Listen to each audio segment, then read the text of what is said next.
Vamos então dar início agora ao nosso segundo painel, que tem como referência transformar a arquitetura de sourcing na administração pública, a tecnologia e os processos.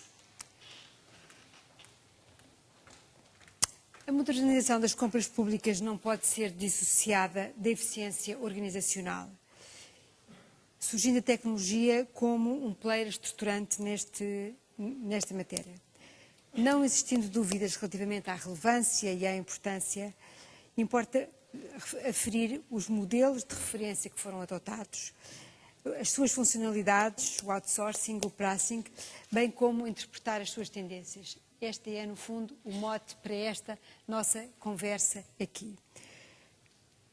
Eu ia começar, tenho aqui, e agradeço desde já o terem aceito participar neste painel, o Dr. António Aguiar, diretor do Instituto de Segurança Social, a Dra. Joana Carvalho, vogal do Conselho de Administração da ANCP, o Dr. João Batista, secretário-geral do Ministério da Educação, e o Dr. Rui Dias Ferreira, presidente da Vortal, plataforma tecnológica que tem dado suporte à Agência Nacional de Compras Públicas. Eu ia começar por pôr uma questão ao Dr. António Aguiar, que é um dos grandes compradores na área da segurança social,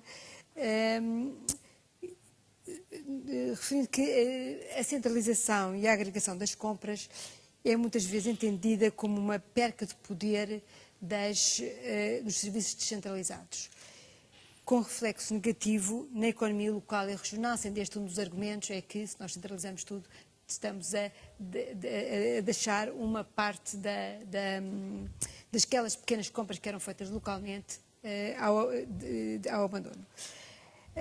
E isso poderá, inclusivamente, aumentar as desigualdades territoriais. Como é que o ICE ultrapassou esta situação e que impacto tiveram as plataformas tecnológicas na experiência da segurança social? Muito obrigado. Antes de mais, quero agradecer à PDC pelo convite. É uma honra estar aqui e passo desde então comentar a questão como foi feita. Eu peço desculpas, estou um bocadinho rouco, pode ser com continuidade, melhor um pouco a voz. Como foi dito, o Instituto da Segurança Social é de facto um dos maiores institutos portugueses e como comprador também somos considerados, penso, um dos maiores compradores portugueses. E antes de entrar na questão, eu gostaria de dizer o seguinte. Tem-se falado muito em compras, esta manhã ouvimos aqui vários oradores a falarem sobre compras, mas há aqui um fator muito importante que não foi referido. Aqui há uns anos tive a felicidade de participar na UMIC, onde se começaram a dar os primeiros passos para a nova fase das compras públicas. Em primeiro lugar, começou-se pelas chamadas compras públicas eletrónicas, leilões eletrónicos, negociações dinâmicas. Tudo isso nós, enfim, discutimos e penso que foi nessa altura que foram lançadas algumas bases que hoje estão a ser postas em prática.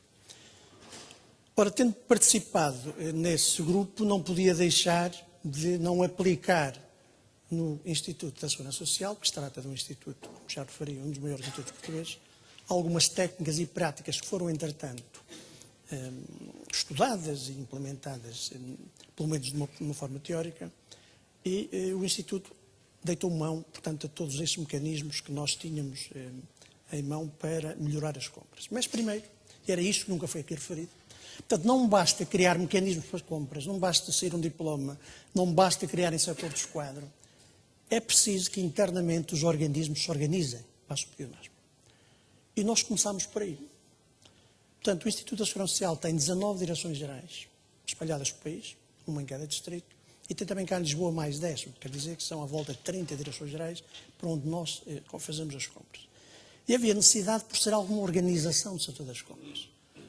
Como não era possível fazer isso sozinho, recorremos ao mercado, temos um excelente parceiro que nos ajudou, fizemos toda uma reengenharia de processos, de compras e de património associado, não se pode associar uma parte à outra, e a seguir também a financeira, e fizemos a criação de chamados serviços comuns. A partir daí, começámos a ter todos os mecanismos para então começar a fazer compras. Hoje o Instituto da Segurança Social tem um departamento de compras que faz compras centralizadas, a nível nacional, faz agregações, portanto, penso que foi um dos primeiros institutos que teve uma plataforma de agregação de compras nacional, e a partir daí houve uma política de compras que foi definida não numa centralização total, porque isto penso que não seria bom precisamente para as localidades mais do interior, mas tentámos definir um esquema em que tudo aquilo que é transversal a todo o Instituto e que é possível fazer através de concursos públicos, somos nós que fazemos. Tudo aquilo que são as pequeninas compras, que não têm grande peso, foi dada a liberdade aos centros distritais ou às direções gerais para o fazer. Mas não estão a fazer com uma liberdade total.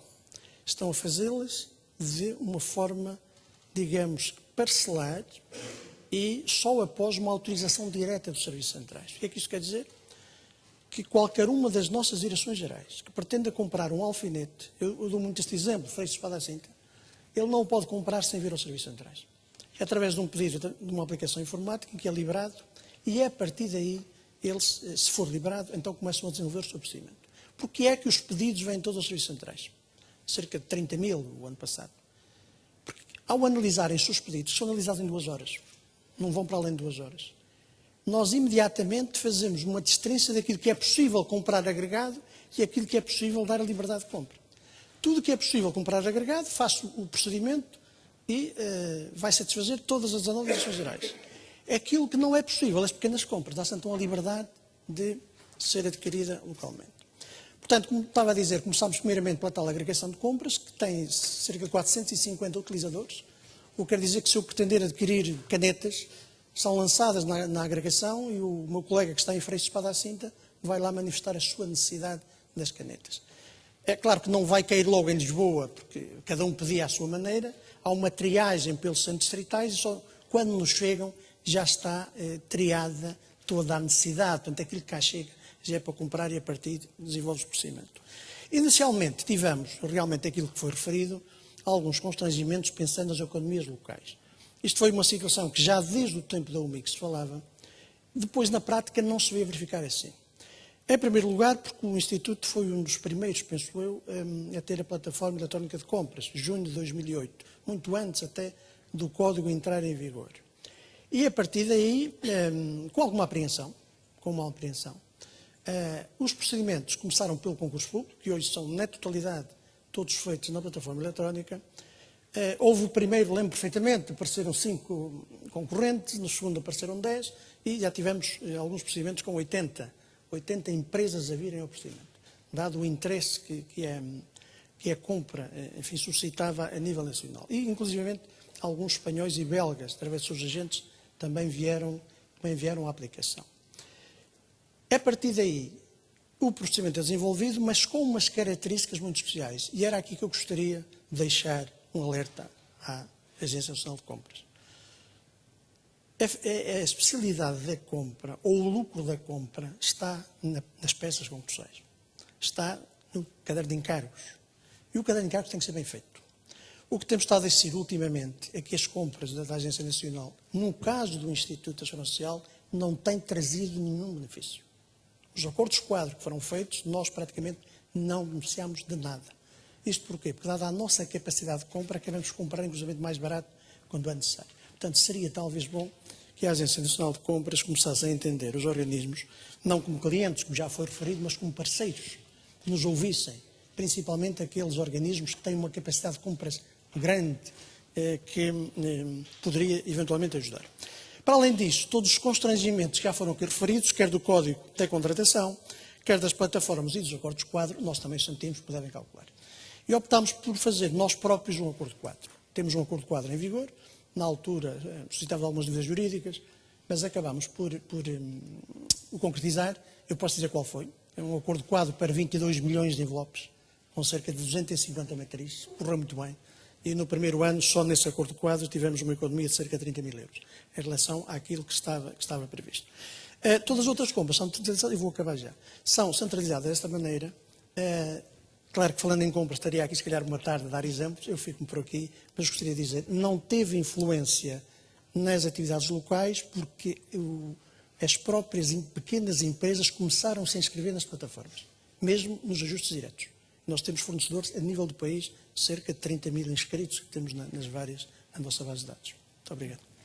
Muitíssimo obrigado. Eu ia pedir então para lançarem a nossa questão. Eu acho que há aqui um aspecto fundamental e importante que temos imensa pena de não poder discutir, que é de facto a utilização da tecnologia como impulsionador para as pequenas empresas na área das compras poder ser um fator de inovação. Pedia-vos então para responderem a esta questão. Se o doutor quer depois comentar o resultado.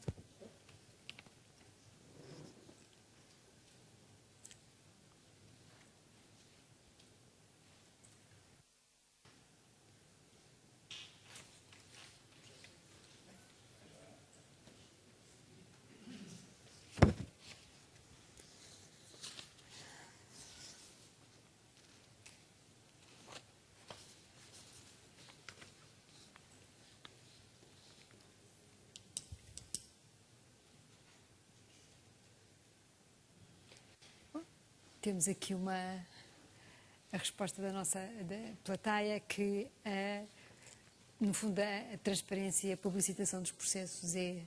Concordo plenamente. Eu penso que quando há boas práticas nos organismos que deviam ser publicitadas para que fossem aproveitadas através dos outros organismos.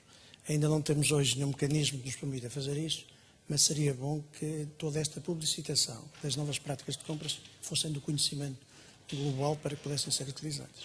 Muito obrigado, doutor. Ia passar agora à doutora Joana Carvalho, e a questão que eu lhe ponho é que os organismos e serviços da administração pública confrontam-se atualmente com a necessidade de conhecerem e usarem várias plataformas, sendo para tal necessário um esforço grande de aprendizagem, inclusivamente de adaptação contínua, porque têm que ter várias passwords, várias formas de entradas distintas. Tendo em conta o impacto em termos de agilização de processos, fará sentido pensar numa evolução da atual arquitetura, desenvolvendo, por exemplo, um portal único que garanta a interoperabilidade e o acesso às plataformas dos vários fornecedores? Bom dia, antes de mais. Antes de responder propriamente a esta questão, gostava apenas de comentar aqui a questão do Dr. António Aguiar, no sentido que o objetivo dos acordos quadro é precisamente isso, que as entidades consigam melhores preços e consigam, dessa forma, incrementar as poupanças associadas ao Sistema Nacional de Compras Públicas. Ficaríamos preocupados, provavelmente, se nos dissesse que não teria conseguido essas mais-valias. Porquê? Porque a lógica do acordo quadro, tal como ele foi concebido, é uma tentativa de selecionar os melhores fornecedores ou aqueles que apresentam, de acordo com a proposta que quisermos, apresentam os melhores preços, mas são os preços mais altos que eles podem apresentar naquele acordo quadro. E, portanto, a partir daí, obviamente, quando as entidades vão fazer as suas consultas, os seus procedimentos ao abrigo do acordo quadro, e fazem-no consultando, obviamente, todos os fornecedores que estejam em condições de fornecer, o objetivo de todo este processo é que as propostas apresentadas sejam em valor inferior. Portanto, diríamos que o acordo quadro tem os preços mais altos possíveis de apresentar e as condições mínimas de fornecimento. Ok. Quando eu falei em caderno de encargos, eu dou este exemplo. O Instituto da Segurança Social, o ano passado, a média de tempo do pagamento da faturação foi 20 dias. Só por isso, só por essa razão, os preços são sempre mais baixos. Porque eles sabem, os fornecedores. É só por isso. Sim, nós teríamos, é verdade, com certeza, Bom, muitos aspectos para discutir sobre este assunto, mas, enfim, o tempo é curto, já estamos era só um esclarecimento. Gostaríamos de voltar à questão das plataformas tecnológicas e da possibilidade ou da viabilidade e da vantagem de termos uma única plataforma que possa ser interoperável com os vários sistemas que estão neste momento no mercado. Bom, relativamente a esse assunto, a agência tem noção e tem como objetivo para este ano, de facto, repensar todo o processo ou toda a estratégia tecnológica associada às compras públicas e, nomeadamente, à estratégia tecnológica que deve suportar o Sistema Nacional de Compras Públicas. As plataformas eletrónicas são, obviamente, uma ferramenta importantíssima, nem que seja pela obrigatoriedade que lhes foi conferida de utilização pelo Código dos Contratos Públicos, mas não são a única ferramenta que temos que nos preocupar quando falamos em Sistema Nacional de Compras Públicas. Temos também o Catálogo Nacional de Compras Públicas, onde estão os fornecedores, onde estão os bens e serviços que podem ser adquiridos pelas entidades públicas, os preços máximos e as condições mínimas. Temos uma ferramenta de agregação de necessidades que pretende ajudar as entidades a poderem internamente fazer o seu planeamento de compras. E temos, no fim, algo que já foi aqui mencionado, que é o Sistema de Informação de Gestão, que a ANCP tem a obrigação de gerir no que toca a bens e serviços, paralelamente com o Observatório das Obras Públicas, que foi falado no painel anterior. E, portanto, obviamente que a estratégia que venha a ser definida tem que ter em atenção todas estas ferramentas e não apenas as plataformas. E, portanto, enfim, para lhe responder concretamente a esta questão, não sei se é um portal único que garanta a interoperabilidade com as diversas plataformas, porque, de facto, é verdade que, embora haja um enquadramento legal que balize, grosso modo, como é que os procedimentos devem correr consoante o seu valor e consoante o seu tipo nas plataformas, a verdade é que quem já utilizou mais do que uma, que é o caso da agência, sabe bem que a forma de trabalhar é distinta por plataforma. E, portanto, faz sentido, de facto, pensar numa plataforma integrada, nos moldes concretos, não lhe sei responder nesta altura, mas a agência conta poder responder a essa questão até ao final do ano, e que permita, de facto, que as entidades da administração pública possam conduzir um processo idêntico, independentemente da plataforma em que estejam a operar, garantindo, na verdade, o objetivo final de tudo isto, que é conseguirmos obter a informação de gestão que nos permita tomar decisões e, de facto, ser um apoio à tomada de decisão. Portanto, o que nós temos, de facto, de garantir é a integração de toda esta informação que vai correndo nos diversos sistemas. Portanto, nós temos informação no catálogo de quem são os fornecedores, quais são os preços, quais são as condições. Temos depois informação que corre na plataforma, porque é lá que se conduz todo o processo aquisitivo e, designadamente, é daí que devemos conseguir tirar a quem foi comprado, o que é que foi comprado, em que quantidades, para depois, de facto, conseguirmos ter uma análise fidedigna do mercado, quer do lado da procura, quer também do lado da oferta. E, na verdade, embora a agência tenha feito, desde 2007, uma aposta num modelo tecnológico que assentasse na utilização do que já existia, portanto, o catálogo, a ferramenta de agregação, depois as plataformas, quando houve a obrigatoriedade de as utilizar, embora a agência já utilizasse para os seus procedimentos uma plataforma eletrónica, com o objetivo de, no final, conseguirmos, de facto, tirar informação do nosso sistema de informação de gestão. A verdade é que, nesta altura, a informação que nós dispomos não é obtida automaticamente. Portanto, nós continuamos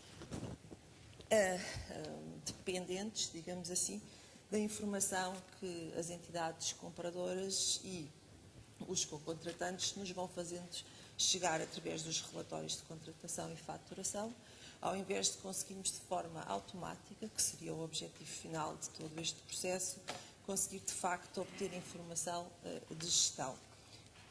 Portanto, nessa perspectiva e tendo em conta de facto este desígnio estratégico, que é conseguir saber de facto o que é que se compra, como é que se compra e a quem se compra, não temos dúvidas que devemos avançar num estudo detalhado de uma plataforma integrada que tenha todas estas componentes bem definidas e no final do processo conseguimos de facto obter essa informação de gestão. Sim, sim. Muitíssimo obrigada. E então lançar para a audiência a questão relacionada com este tema da arquitetura tecnológica de suporte ao processo das compras. Pedia-vos então que respondessem.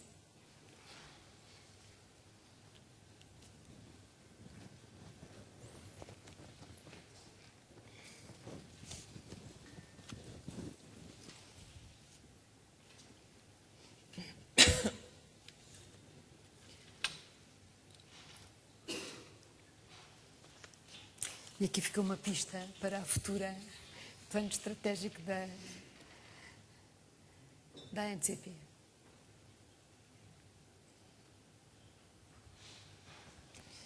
Aqui tem uma... Não sei se quer fazer algum comentário. Bom, eu diria que esta resposta terá talvez sido induzida pela questão colocada. Pela pergunta. Foi como disse, não temos nesta altura realmente noção de qual será a melhor estratégia. No entanto, há que ter atenção que não estamos só a falar de plataformas de contratação pública, mas existem mais uma série de ferramentas à volta que devem ser consideradas neste estudo. Muito obrigada. Vamos continuar esta nossa conversa e relativamente ao Ministério da Educação, que é um Ministério que tem um elevado número de serviços e com características muito especiais, essencialmente escolas, é reconhecido por ter um processo de centralização e um processo de compras que se tem traduzido em enormes ganhos, quer em economia financeira, quer em ganhos de eficiência. Aquilo que eu perguntava ao Dr. João Batista era quais foram as principais dificuldades que encontraram na centralização e em que medida a tecnologia foi um facilitador dessa mudança. Eu estou a juntar as perguntas para ver se nós conseguimos condensar as duas numa só.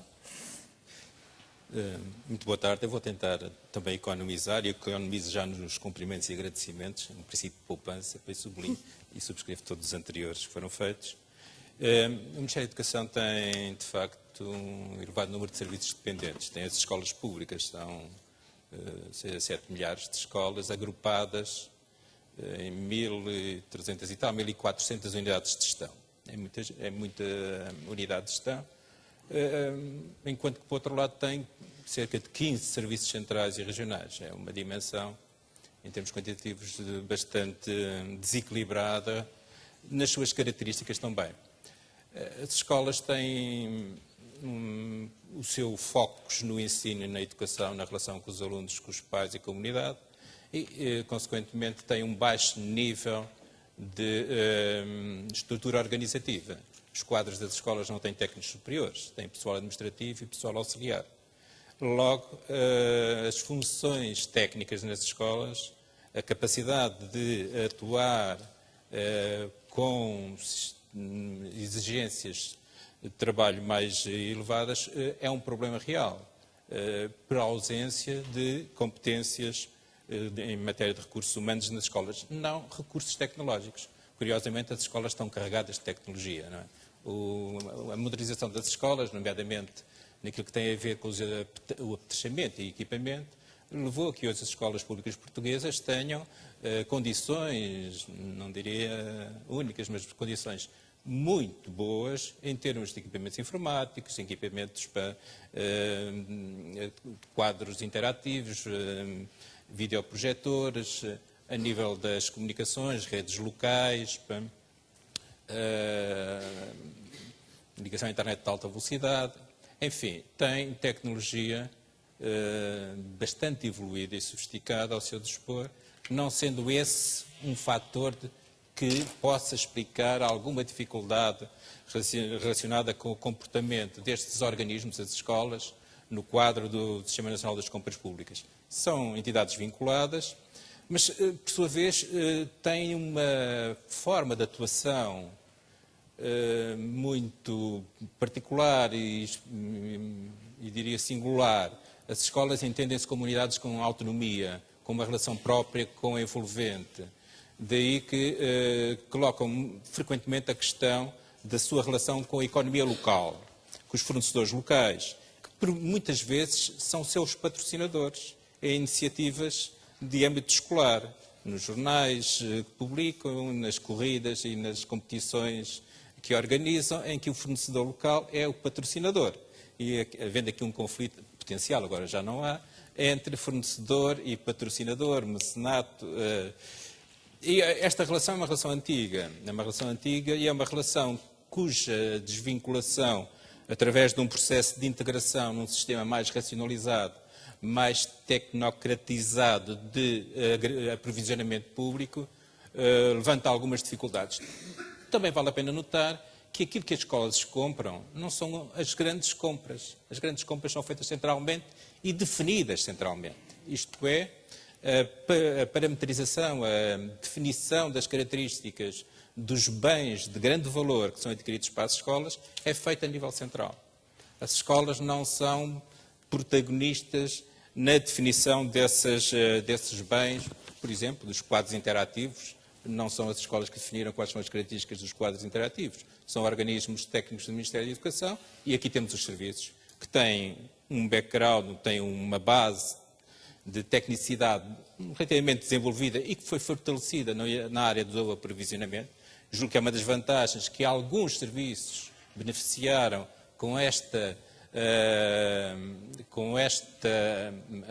organização do sistema das compras públicas, em se dotarem, em evoluírem do ponto de vista das competências técnicas internas. Melhoraram mais os seus recursos, fizeram recrutamento em áreas novas, mobilizaram competências diferentes e hoje são serviços que são competitivos relativamente a outros serviços que não da administração pública na atividade do aprovisionamento, da atividade das compras públicas. Nas escolas isso não acontece, daí que elas sejam, do meu ponto de vista, em tese, a entidade típica desta dimensão dos serviços partilhados, que é as compras públicas. Beneficiarem da atividade das unidades ministeriais de compras ou a elas associadas, porque aqui há uma questão de dimensão e territorialidade. Uma unidade ministerial de compras do Ministério da Educação a tratar das compras de 1.400 entidades é uma coisa complexa e exigente, e penso que o modelo não pode ser tão centralizado, haverá aqui um nível de centralização que é necessário fazer. Mas beneficiando daquilo que é a definição em termos de procura e da organização dos processos em ordem à celebração de acordos quadro. Acordos quadro a nível do Ministério. Eu julgo que aqui há uma pequena, ao longo deste debate desta manhã, houve aqui uma pequena questão que não foi completamente esclarecida. É que os acordos quadro que a ANCP celebra, como disse a doutora Joana, definem fornecedores e preços máximos e condições mínimas. Daí que haja toda a necessidade, quando é para comprar por essa via, de fazer aquela que foi dita a burocracia da compra.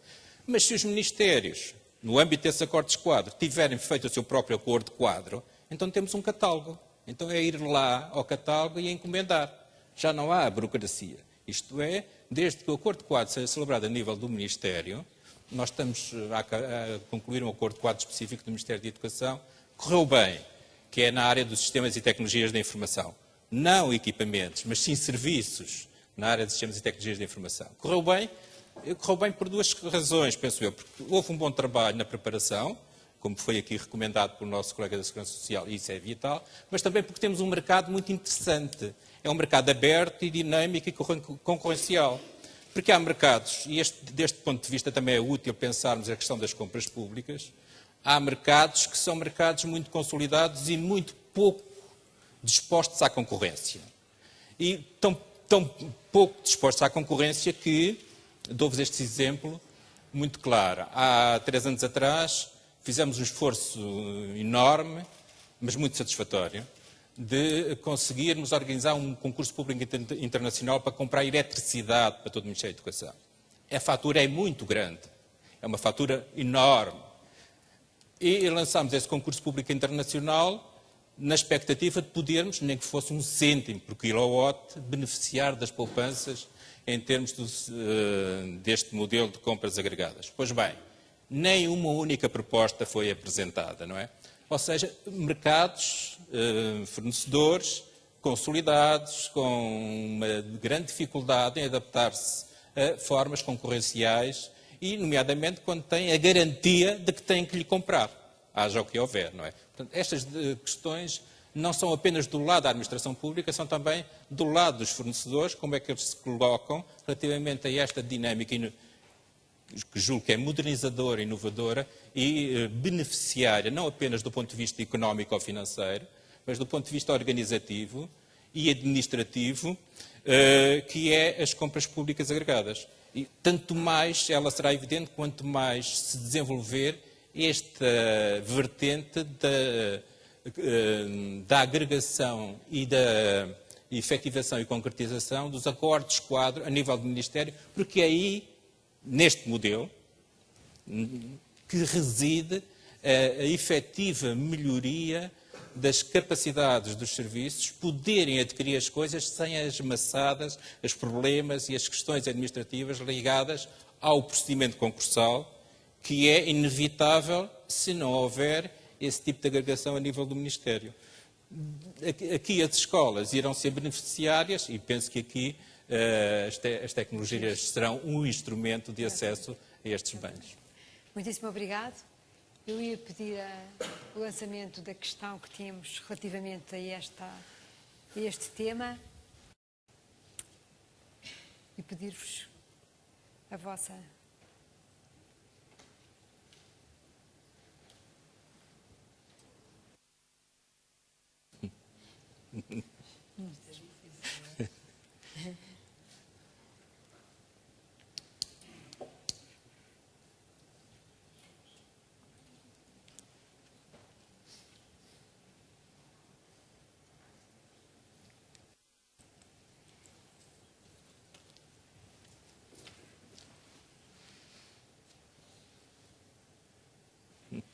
Muito bem, temos aqui um empate. Pois esta pergunta não é fácil de resposta, Exatamente. não é? Se calhar não são incompatíveis, não são alternativas, não são mutuamente exclusivas estas respostas. O desenvolvimento das UMCs, com certeza, que são aqueles que mais detêm competências e capacidades e que devem aumentar e alargar essas competências e essas capacidades, tornando-se instrumentos de facilitação da atividade dos outros serviços e não apenas como belas joias da coroa de uma qualquer organismo, mas sim ativos na formação, na facilitação dos processos das compras. Os sistemas eletrónicos de compras, com certeza, mas hoje quem diga que a tecnologia não é boa fica muito mal visto, não é? E, portanto... Muitíssimo obrigado. Vamos passar à última questão deste painel e eu perguntaria ao Dr. Rui Dias Ferreira, Presidente da Vortal, punha-lhe a seguinte questão. A introdução tecnológica, nomeadamente através da generalização das plataformas eletrónicas, permite a execução de modelos inovadores de compra, nomeadamente como a negociação dinâmica e os leilões eletrónicos, que não têm sido muito utilizados, pelo menos ultimamente. Que limitações existem para que não sejam mais utilizados e que balanço é que faz, no fundo, da participação da Vortal neste processo das compras? Enfim, pedindo-lhe resumidamente esta resposta. Muito obrigado, boa tarde a todos. Obrigado pelo convite da ANCP. Parece que me calha aquele desafio de ser o obstáculo entre o nosso estômago e o almoço, de maneira que vou tentar ser rápido.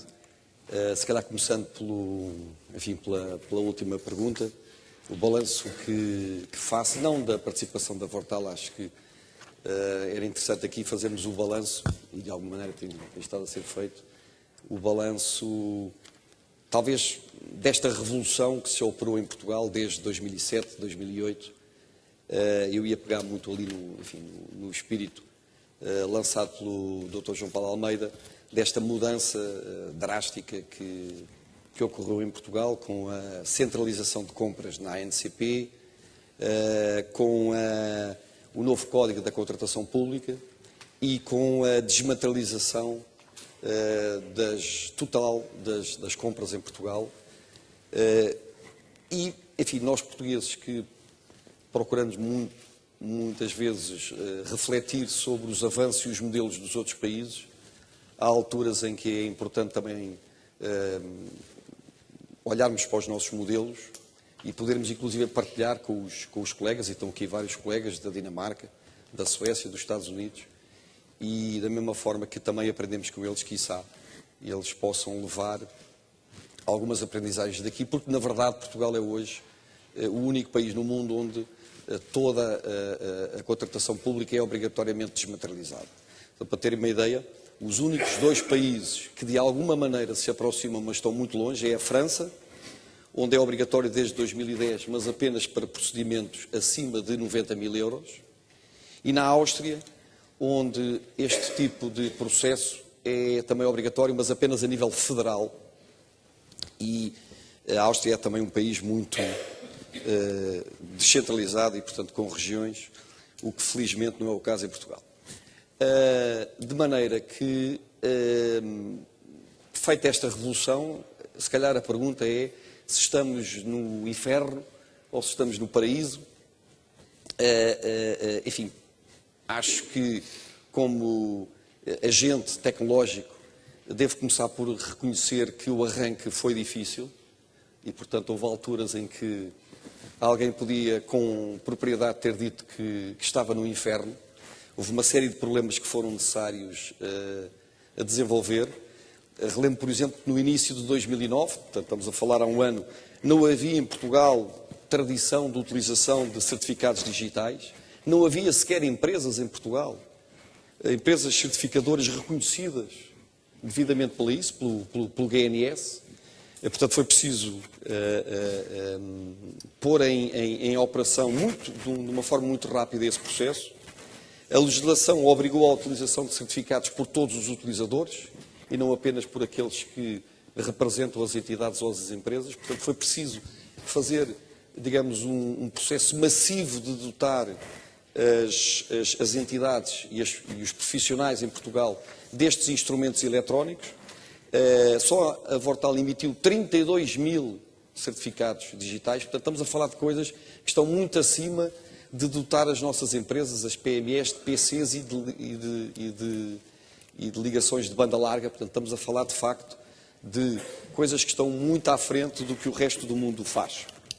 A nível da própria capacidade de processamento das plataformas, foi preciso fazer um incremento muito grande. Nós aqui há um ano tivemos que fazer um incremento de 10 vezes. Tal era, digamos, a exigência, e nós estávamos, de facto, preparados. Portanto, tivemos que melhorar muito e, enfim, e certamente estaremos ainda com oportunidades de melhoria. E depois houve também uma desmaterialização não apenas do processo de contratação, mas da própria digamos, de questões inerentes ao próprio processo. Estou-me a lembrar dos esclarecimentos e das reclamações que são inerentes a um processo de contratação pública, que é um processo naturalmente conflituoso e que exige que os operadores de plataformas, enfim, intervenham, por exemplo, dando esclarecimentos. Felizmente poucas reclamações, mas muitos esclarecimentos, que já foram mais, mas que neste momento estão em cerca de 6 por dia. Portanto, tudo isto foi também um desafio grande, para já não falar na infraestrutura de suporte remoto que foi preciso fazer para suportar todas estas empresas e estas entidades. Nós hoje estamos a atender 800 chamadas por dia. Portanto, enfim, já estamos a falar de uma infraestrutura que foi necessário criar, o que só na Vortal, no nosso ecossistema, representam cerca de 200 pessoas, com parceiros, com sistemas de apoio telefónico remoto, estamos a falar de 200 pessoas. Bom, e portanto, isto obviamente que obrigou a este esforço. Os resultados estão à vista, apesar de tudo, enfim, a palavra inferno hoje não foi aplicada, a não ser por mim, e portanto, enfim, começam a aparecer as poupanças, foram aqui referidas, enfim, que hoje, digamos, esta automatização liberta-nos e dá oportunidades às empresas. Falou-se de manhã no exemplo da empresa de Freixo de Espada à Cinta, que já não tem que vir a Lisboa, entregar o seu processo e levantar, digamos, o programa de concurso e os milhões de euros que isto representa. Por falar em empresas, no base fala-se em 18 mil empresas que receberam adjudicações nos últimos meses. Só na Vortal, 7 mil empresas já deram 42 mil propostas, o que dá 6,5 propostas por empresa. Portanto, isto dá bem uma ideia da adesão e da simplicidade que, apesar de tudo, as empresas estão a ter. O Dr. António Aguiar falava há bocadinho em concursos com 80 empresas, não é? Portanto, enfim, as empresas aderiram a isto, até porque, de facto, percebem que isto é uma oportunidade de resolver alguns problemas que estavam também aqui a ser levantados. Portanto, as empresas precisam de acesso aos negócios, de oportunidades, e depois que haja uma infraestrutura de formação e de transparência para aderirem. Das empresas que estão registadas nas plataformas, 71% são microempresas, abaixo de 2 milhões. E 97% são empresas médias e pequenas. Portanto, aquela ideia, que ainda é uma ideia que está presente em alguns destes países, como a Alemanha, como a Áustria, como a França, que não estão mais avançados nisto porque as pequenas empresas não estão preparadas, pois em Portugal, nós, pequenas empresas portuguesas, estamos mais que preparados para entrar em qualquer plataforma, e não é por aí que as coisas se atrasam. Dizer também que, obviamente, isto provocou um incremento grande nas redes digitais, onde Portugal também é líder. Eu tive a fazer umas contas. A contratação eletrónica em Portugal representou, nos últimos 6 meses, o equivalente a 75 milhões de faturas em papel. Portanto, a poupança, estamos a falar em termos de redução de papel, e este número é importante porque muitas vezes, quando se fala em green procurement, falamos também muito nisto, e normalmente fala-se muito na faturação eletrónica como, digamos, o core desse green procurement, e obviamente a faturação eletrónica é algo de muito importante. Esta parte dos concursos representa, em 6 meses, 75 milhões de faturas por ano. Terminando, e ainda diretamente à pergunta, quer dizer, como é que podemos inovar, que aliás é o objetivo da discussão. Eu não deixei de tomar nota de uma das respostas que foi dada às perguntas, sobre o aumento da transparência. Parece-me que é muito por aí que podemos ter mais inovação. Portanto, a generalização dos ajustes diretos, parece-me que, por via da sua integração automática no base, isso é muito importante. A Vortal já propicia essa integração no tal portal único. Isso devia ser mais conseguido. Hoje, ainda há um grande esforço das entidades em introduzir essa informação no base. A Vortal já proporciona essa integração e isso é um valor acrescentado, porque essa transparência, essa persuasão é importante. É verdade que às vezes vemos umas notícias um pouco ridículas, que o Tony Carreira foi contratado para ir cantar ao município Z, mas enfim, isso faz parte da transparência destes processos. mais do que fazê-lo por via eletrónica, parece-nos que é fundamental dar mais transparência a esses ajustes de direitos. 52% destes ajustes ainda são feitos com consulta a apenas uma empresa. 52%. Portanto, há que generalizar a consulta prévia ao ajuste direto. E utilizar uma ferramenta que tem sido utilizada com bastante mais sucesso que os leilões. Nós temos leilões feitos na plataforma, mas o que parece é que as entidades entendem como rígidos e preferem utilizar o ajuste direto com negociação. Portanto, isto é, fazendo várias iterações e os resultados são mais funcionais, são mais ricos. Terminava dizendo que, portanto, relativamente às plataformas e ao tema da interoperabilidade, é preciso que haja mais exigência, e a exigência deve recair não apenas sobre os aspectos de segurança, que já são muitos, a nossa lei é rigorosa em termos de segurança, mas, enfim, é preciso aplicá-la, mas também do lado da funcionalidade, isto é, o desafio colocado aos operadores económicos que utilizam várias plataformas, que é um aspecto importante. Se formos mais exigentes com as plataformas no sentido de elas cumprirem requisitos de funcionalidade semelhantes, podemos conseguir um ambiente de maior padronização na utilização e, com isso, resolver algumas das dificuldades que hoje ainda há para resolver. Obrigado. Eu é que agradeço, muitíssimo obrigado. E agora pedir a questão para a audiência relativa a este tema.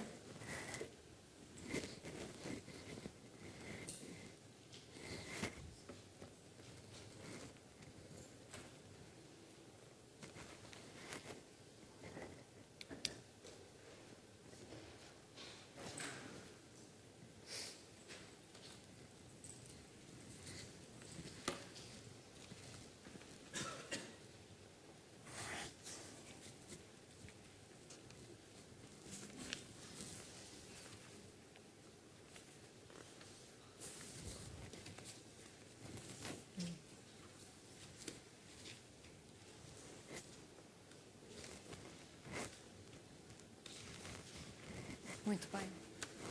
E aqui temos, de facto, não sei se quer fazer algum comentário a estas respostas em que, de facto, a resistência à mudança ainda é considerada como... Enfim, temos estado a discutir questões relacionadas com a tecnologia e este resultado diz tudo. Quer dizer, em Portugal é fácil fazer tecnologia, como se vê.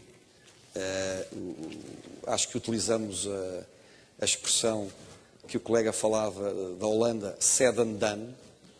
Portanto, nesse aspecto, Portugal é said and done. Nós, em 2 anos, fizemos esta revolução. Agora, naquilo que são as atitudes, a mudança interna de querermos ser mais eficazes, essa mudança, pois, depende de cada um. E aí, a capacidade de medir, enfim, a doutora Joana Lopes Carvalho falava muito nas métricas, na capacidade de medir, de compararmos e de percebermos quais são os núcleos de excelência cá em Portugal, outros núcleos de não tão excelência. Essa competição interna pode levar a diminuir as resistências à mudança. Muito obrigado. Chegamos ao final deste painel. Acho que ficaram aqui um conjunto grande de temas que nos podem fazer pensar, refletir, a todos nós, à Administração Pública, aos fornecedores, também à Agência Nacional de Compras Públicas. E para encerrarmos esta sessão, ia pedir ao Dr. Paulo Magina para usar da palavra para fazer o encerramento desta sessão. Muito obrigada.